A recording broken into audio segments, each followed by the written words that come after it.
Alam niyo ba guys, itong viral video ng isang inang Sudanese na kung saan sila ay binaril kasama ang kanyang 3 anak.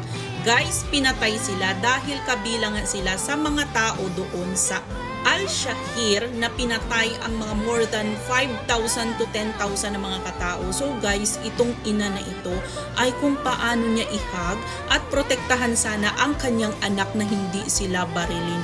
Guys, makikita nyo dyan, ang isang bata na yan ay nagtawa pa siya. Tumawa pa siya sa mga lalaki na bumaril sa kanila at ito ay hinawakan pa ng isang lalaki ang kanyang kamay bago sila binaril. Guys, sobrang walang awa ang mga taong gumawa sa kanila. Guys, viral ito dahil nga paano na lang kung ikaw sa kalagayan niya, 'di ba? Anong gagawin mo na sa tabi mo ang 3 anak mo at paano mo sila protektahan na ngayong baril ang kaharap mo? Guys, sobrang nakakalungkot itong video na ito at kaya kung bakit viral ito dahil daming umiyak sa ganitong video.